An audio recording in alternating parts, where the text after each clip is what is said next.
وہ جو اللہ نے مقصد بیان کیا کہ جن اور انسانوں کو اپنی عبادت کے لیے پیدا کیا ہے، تو حضور نا عبادت میں محو ہو کے عبادت کرتے تھے، عبادت بھی کرتے تھے تو اس کا بھی ذائقہ۔ حضرت انس بن مالک فرماتے ہیں، ایک رات نبی پاک صلی اللہ علیہ وسلم نے نا 2 رکعت نماز کی نیت باندھی، تو سورہ فاتحہ کے بعد نا حضور نے سورہ بقرہ پڑھنی شروع کر دی۔ تقریباً 2.25 سپارے کی صورت ہے۔ کبھی کسی امام نے پوری سورت بقرہ پڑھی ہے آج تک ایک رکعت میں؟ چلیں کسی تراویح میں یا کسی رات کی نماز میں تو ہو سکتا ہے، کبھی شبینے وغیرہ میں لوگوں نے ایک پروگرام بنا لیا، لیکن عام نمازوں میں کبھی 2 رکعتوں میں آپ نے دیکھا ہے؟ لیکن کہتے ہیں حضور نماز پڑھ رہے تھے، پڑھ تنہا رہے تھے، 2.25 سپارے کی صورت اللہ کے رسول نے ساری تلاوت کر دی۔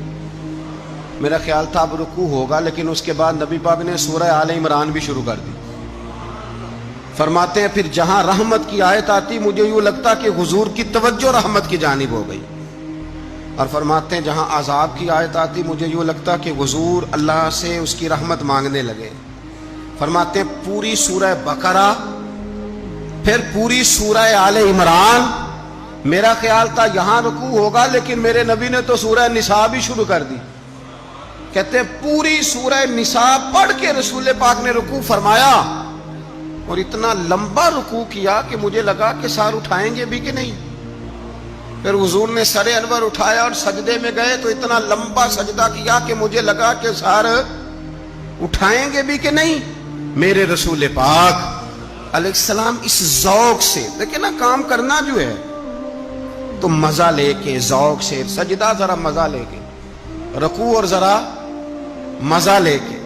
وہ میں نے پہلے بھی آپ سے کہا تھا کہ ہمارے استاد فرمایا کرتے تھے لولے لنگڑے کام نہ کیا کرو، تھوڑا سا کر لیا، تھوڑا سا چھوڑ لیا، بے مزہ بے ذائقہ کام کرو تو ذرا اس میں وہ کہ ذرا کھوب کے، ذرا مزہ لے کے۔ حضرت سیدنا بلال حبشی کہتے ہیں مجھے حضور فرماتے، ذرا لفظوں پہ غور کرنا، حضور فرماتے بلال ذرا آذان پڑھ کے میرے دل کو راحت تو پہنچا۔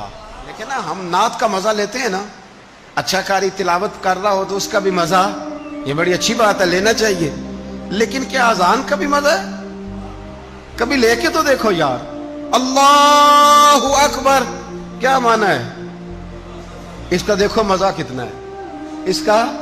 ڈاکٹر تجھے کہہ دے تیرا علاج نہیں ہو سکتا، پر تو اسے کہہ اللہ اکبر، بڑا تو سب سے اللہ ہے، تو جب اللہ بڑا ہے تو پھر وہ بڑے فیصلے کرے گا، وہ فیصلے بھی اپنی شان کے لائق کرے گا۔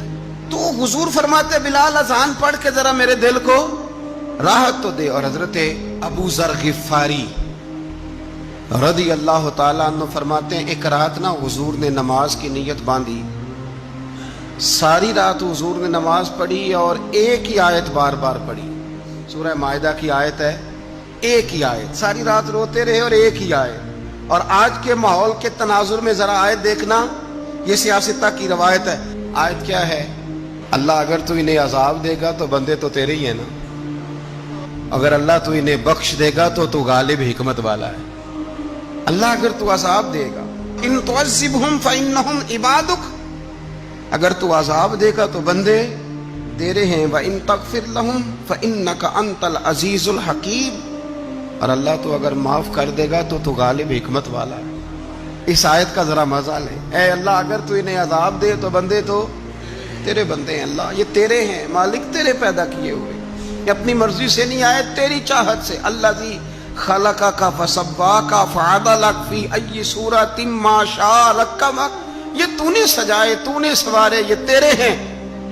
تو میرے رسول کریم صلی اللہ تعالی علیہ وسلم عبادت بھی کرتے تو ذوق سے کرتے۔ ہمارے ہاں جب کسی کو زخم لگتا ہے تو ہائے کرتا ہے، تکلیف آتی ہے تو واہ بیلا کرتا ہے، شور مچاتا ہے، ڈاکٹر کی طرف جاتا ہے۔ 21 رمضان المبارک شیر خدا مولا مرتضیٰ حضرت علی رضی اللہ تعالیٰ عنہ، عبد الرحمن ابن ملجم نے جب خنجر مارا تو داڑھی مبارک ساری لہو سے بھر گئی، اور شیر خدا جب زمین پہ گر رہے تھے تو کسی کو مدد کے لیے نہیں پکار رہے تھے، کسی کو کہہ نہیں رہے تھے مجھے پکڑنا، حکیم طبیب نہیں پتہ لفظ کیا تھے، فزت برب الکعبہ، اور مجھے کعبے کے رب کی قسم علی آج کامیاب ہو گیا ہے۔